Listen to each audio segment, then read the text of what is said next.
Hello dear बच्चों, हमारे channel पर आप सभी का हार्दिक अभिनंदन है। आज आप लोग क्लास 10th के स्पर्श बुक से मीरा के पद पढ़ने और समझने के लिए हिंदी साहित्य गुरु RKY चैनल पर बने रहेंगे। चलिए अब हम सभी लोग मीराबाई के द्वारा लिखे गए पद को पढ़ेंगे।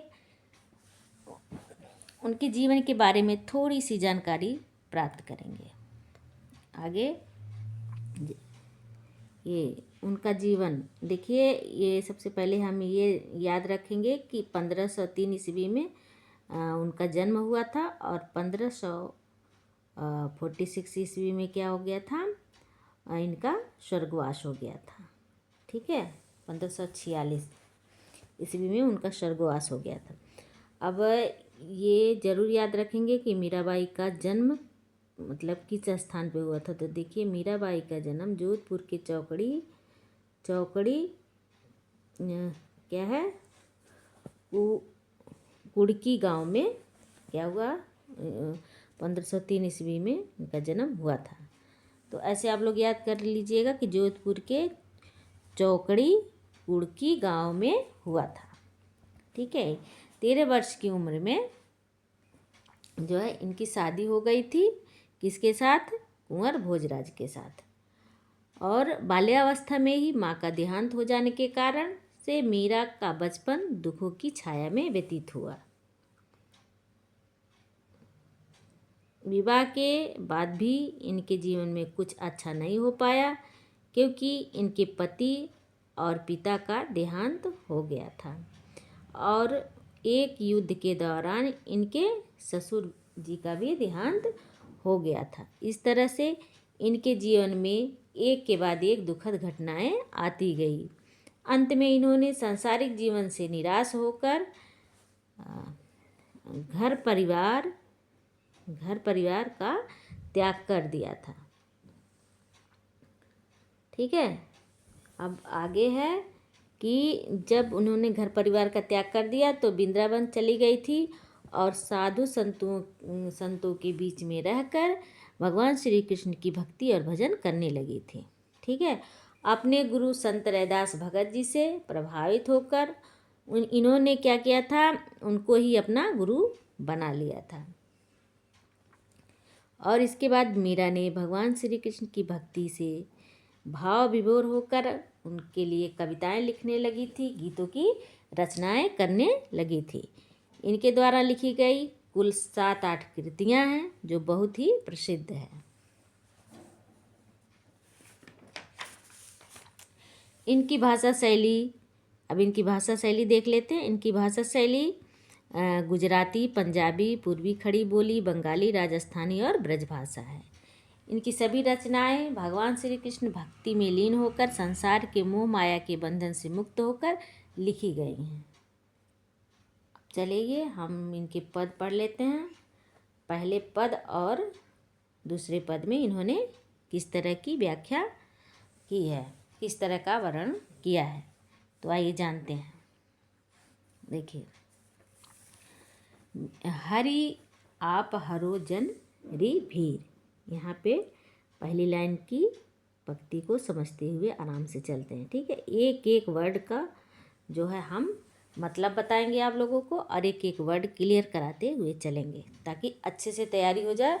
और ये जो मैं पढ़ा रही हूँ ये कभी भी अगर आप लोग मन से पढ़ोगे तो कभी भी इसे भूल नहीं पाओगे, हमेशा याद रह जाएगी। ठीक है, तो बच्चों ध्यान से एकदम सुनिएगा और अच्छे से समझिएगा। देखिए, हरि जो शब्द इन्होंने यूज किया है ये श्री कृष्ण के लिए यूज किया है। इन्होंने कहा कि हरि आप मतलब वो उनको रिस्पेक्ट देना चाहती हैं और कह रही हैं कि हे हरि, हे श्री कृष्ण, हरो जन री भीर। जन मतलब होता है लोगों की, हरो मतलब हरते हो, री भीर मतलब दुख या परेशानी। ठीक है, कष्ट।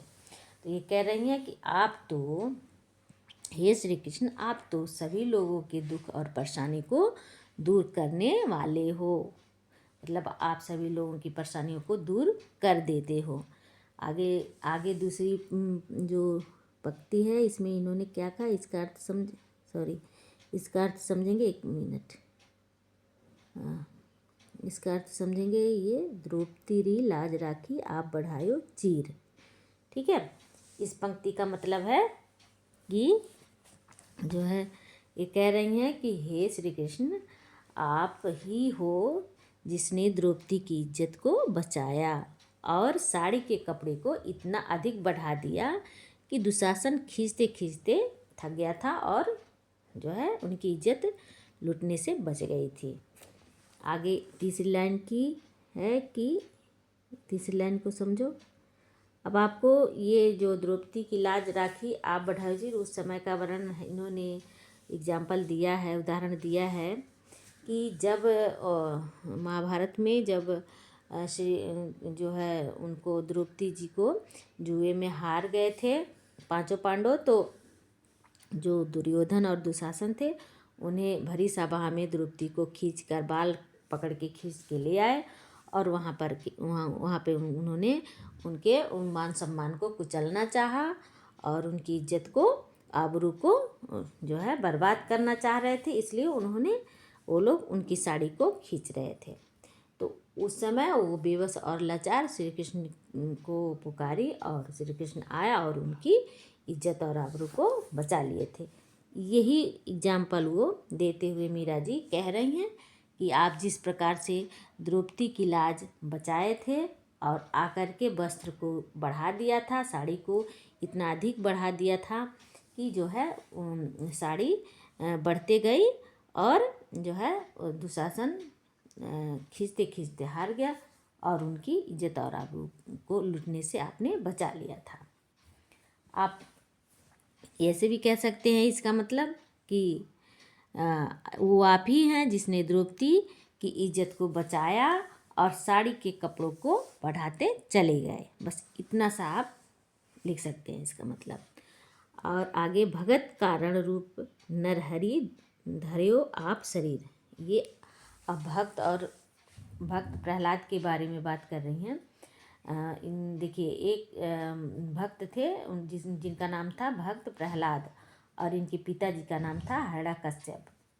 तो हिरण्यकश्यप जो थे वो अपने मतलब पुत्र, उनके जो हिरण्यकश्यप थे भक्त प्रहलाद उनके पुत्र थे और भक्त प्रहलाद हमेशा भगवान की भक्ति करते थे, लेकिन हिरण्यकश्यप को ये चीज़ पसंद नहीं आ रहा था और वो हमेशा उनको भक्ति करने से रोक रहे थे।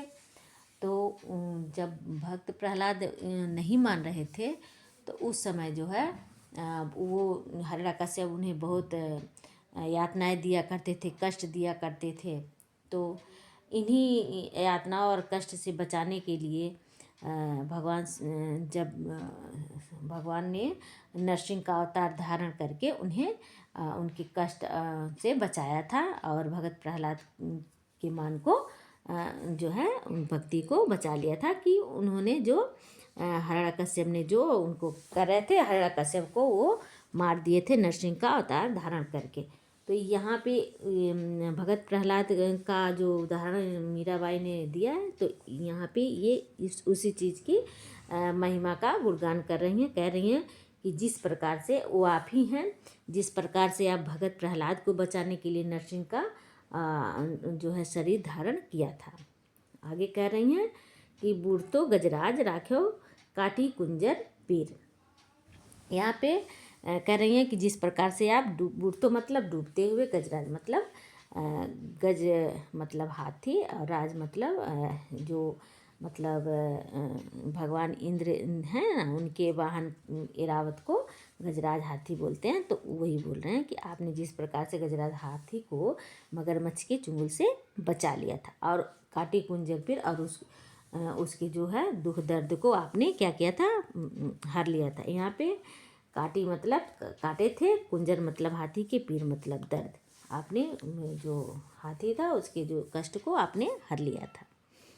आगे कह रही हैं दासी मीरा लाल गिरधर हरो मारो भीर। तो इसी प्रकार से मीरा जी कहती हैं कि हे श्री कृष्ण, जिस तरह से आपने द्रौपदी प्रहलाद और ऐरावत हाथी के दुखों को दूर किया था, ठीक उसी प्रकार से हम भी आपकी दासी हैं, तो आप भी हमारे दुखों को दूर कर दीजिए। आगे दूसरे पद पढ़ते हैं।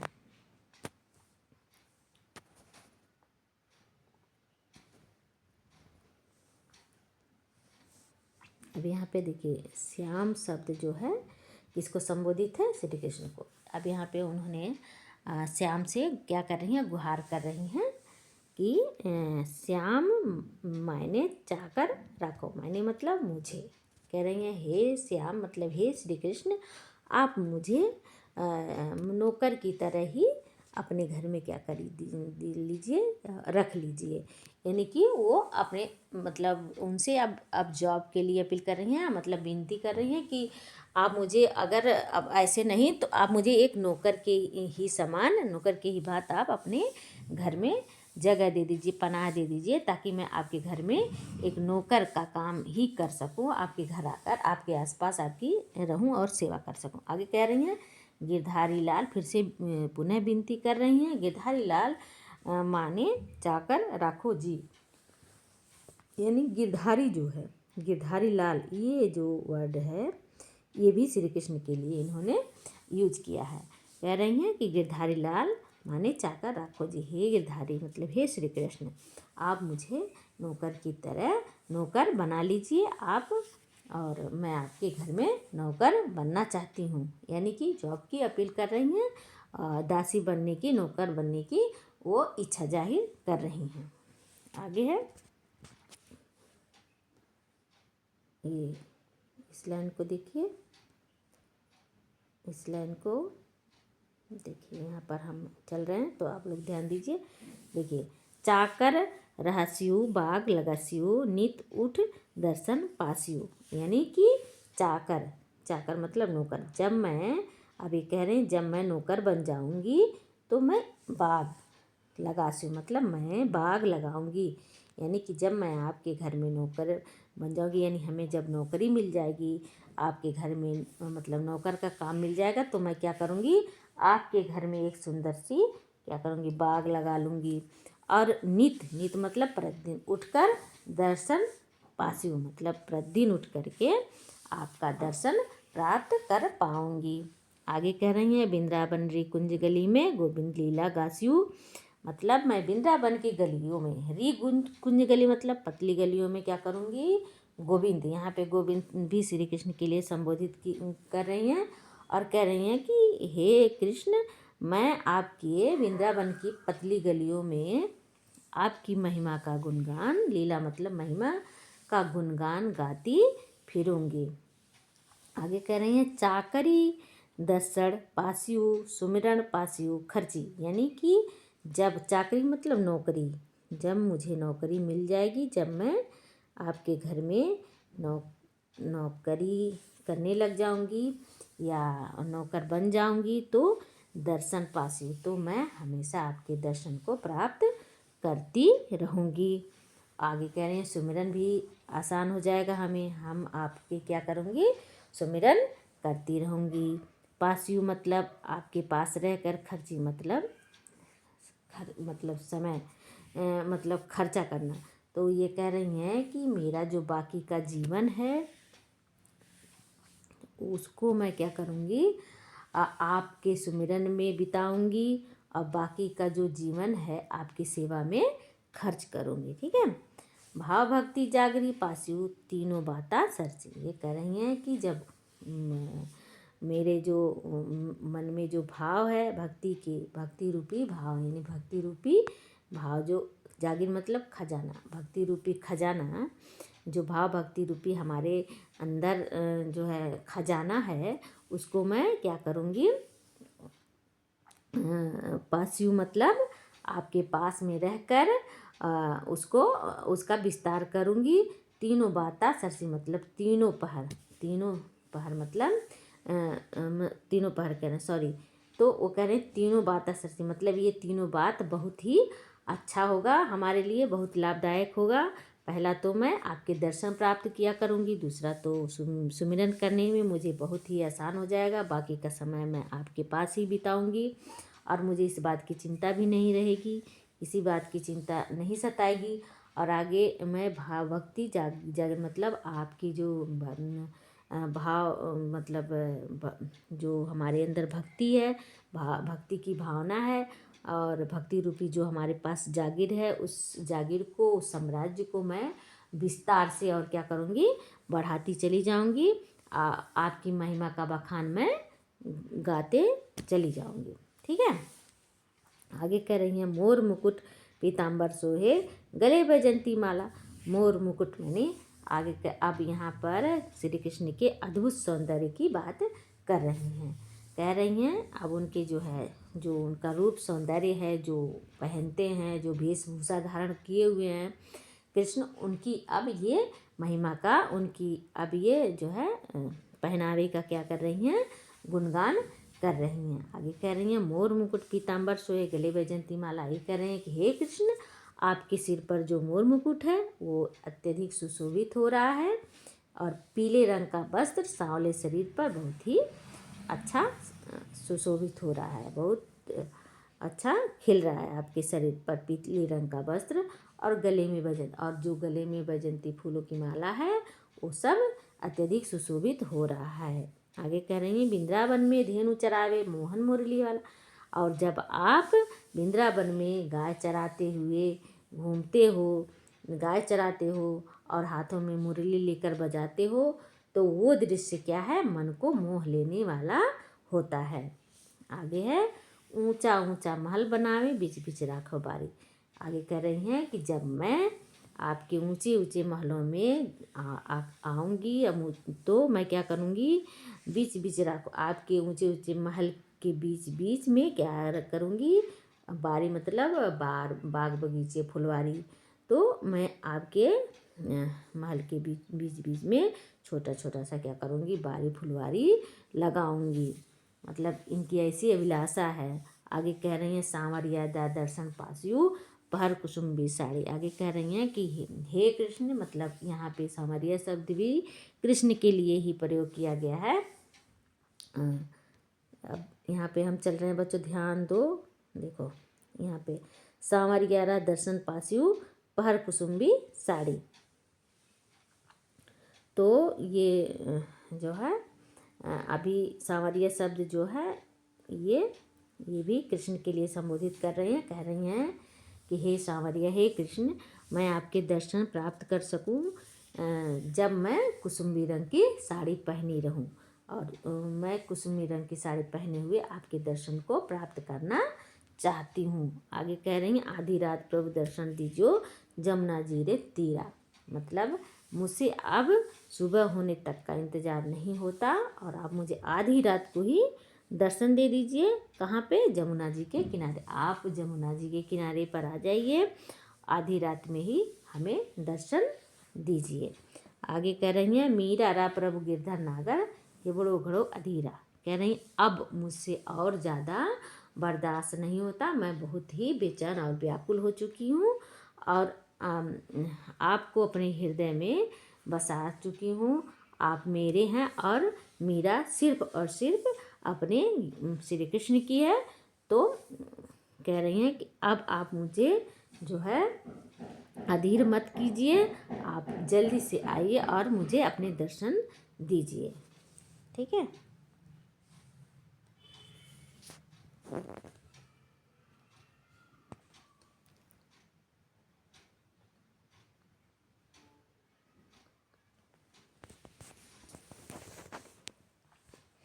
चलिए अब मैं थोड़ा सा आंसर क्वेश्चन देख लेते हैं।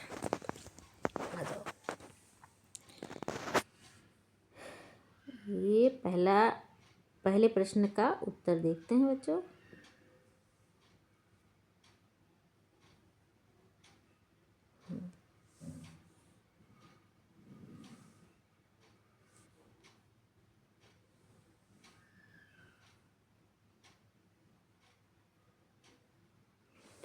पहले पद में मीरा ने हरि से अपनी पीड़ा हरने की विनती किस प्रकार की है। यहाँ पे कह रहे हैं कि पहले पद में क्वेश्चन पूछ रहा है, पहले पद में मीरा ने हरि से अपनी पीड़ा हरने की विनती किस प्रकार की है। तो आप लोगों का उत्तर रहेगा कि पहले पद में मीरा श्री कृष्ण से कहती हैं कि हे श्री कृष्ण, आप तो सभी लोगों के दुख परेशानी को दूर करने वाले हो और जिस तरह से आपने द्रौपदी, प्रहलाद, ऐरावत हाथी के दुखों को दूर किया था, ठीक उसी तरह से आप हमारे दुखों को भी दूर कर दीजिए, क्योंकि मैं आपकी दासी हूँ, आपकी भक्त हूँ। इसलिए आगे आगे जो दूसरा क्वेश्चन है इसको देखते हैं। दूसरा क्वेश्चन है, दूसरे पद में मीराबाई श्याम की चाकरी क्यों करना चाहती हैं, स्पष्ट कीजिए। सॉरी, अब यहाँ पर देखिए दूसरे प्रश्न का उत्तर है कि मीराबाई श्याम की चाकरी इसलिए करना चाहती हैं, श्याम के यहाँ नौकरी इसलिए करना चाहती हैं, नौकरी इसलिए बनना चाहती हैं ताकि उनको क्या हो, श्याम का दर्शन मिल सके और श्याम को जो है श्याम की सेवा कर सकें और उनके आसपास रहकर उनके घर को सजा सकें और उनके भक्ति में इतना ज़्यादा लीन हो जाए कि वो अपने मतलब सारे दुखों को भूलकर उन्हीं की सेवा में दिन रात अपना समय व्यतीत करें और अपनी जो भक्ति रूपी उनका साम्राज्य है, भक्ति रूपी जो जागीर है, उसको क्या करें, वो दिन प्रतिदिन उसको विस्तार करती जाएं, उसको और लोगों तक भक्ति भावना करते हुए लोगों तक पहुंचाती जाएं और अपने और श्री कृष्ण के प्रेम को लोगों तक पहुंचा सकें। ठीक है, इसलिए वो ऐसे कार्य करना चाहती हैं। आगे तीसरा क्वेश्चन,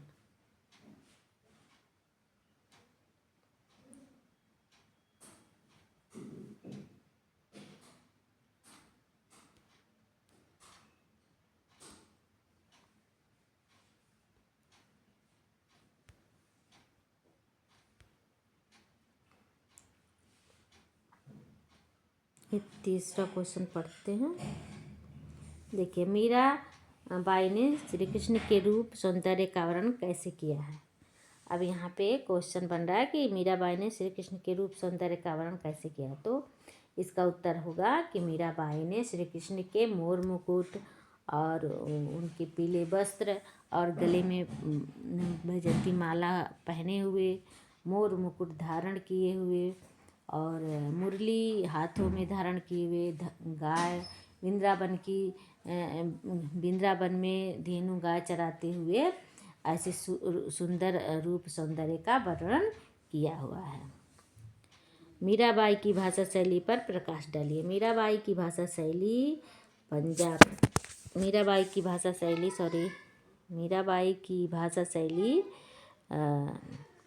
गुजराती, एक मिनट, ये क्वेश्चन है, मीराबाई की भाषा शैली पर प्रकाश डालिए। तो मीराबाई की भाषा शैली गुजराती, पंजाबी, बंगाली और ब्रजभाषा, राजस्थानी ये इत्यादि भाषा का मिश्रण है। आगे, ये श्री कृष्ण को पाने के लिए क्या क्या कार्य करने को तैयार हैं। देखिए, ये श्री कृष्ण को पाने के लिए, ये 5वां क्वेश्चन का आंसर मैं दे रही हूँ, आप लोगों को ध्यान दीजिए।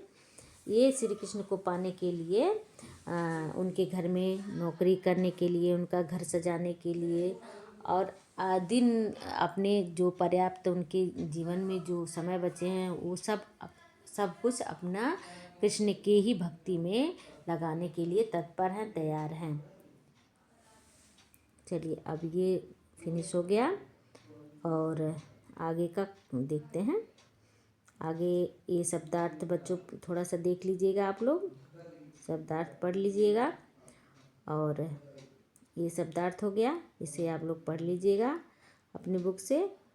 और अब ये हो गया चैप्टर फिनिश। तो चलिए अगले चैप्टर में हम मिलते हैं आपसे। तब तक के लिए आप लोग अलविदा। और अगर आप लोगों को ये वीडियो अच्छी लगी हो तो आप लोग चैनल को लाइक और सब्सक्राइब करिए। Thank you for watching video.